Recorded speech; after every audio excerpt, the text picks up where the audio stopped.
Americanization should be a political process of commitment to the constitutional principles of democracy. And it should be, it should be an economic process of integration into the larger economy. It should not be a cultural process. Cultural differentiation should be not only allowed but encouraged as an enrichment of the of American society. So the argument of the cultural pluralist was quite literally a culturalist argument. Integration, strong integration politically and economically, but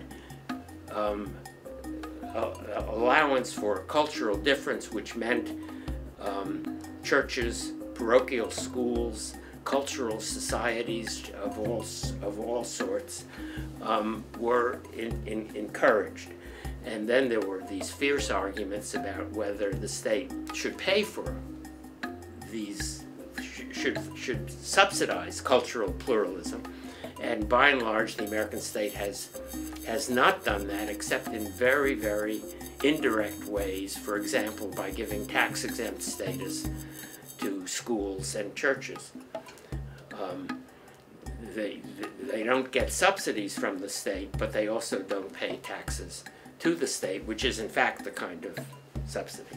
I think one of the things that has made it work well is that the model of Protestant Congregationalism and Protestant separatism has been reiterated and adapted. I know that Judaism has been Protestantized, American Judaism, in the sense that it is now denominational. In the same way that Protestantism is denominational, there are Reconstructionists and Reform and Conservative and Orthodox and Ultra-Orthodox. That's 5 denominations of Jews who have to live with each other. According to some of the American sociologists of religion that I talked to, that process has begun with American Islam.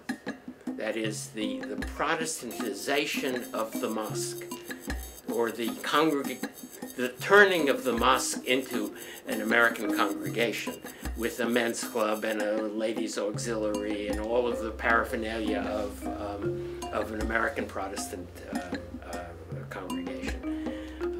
And that hasn't happened in Europe, I think. And that the congregational model is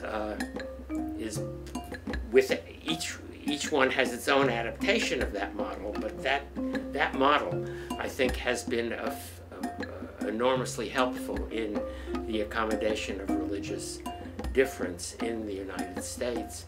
And I think that's perhaps the biggest reason why Islam in America is very different from Islam in Europe.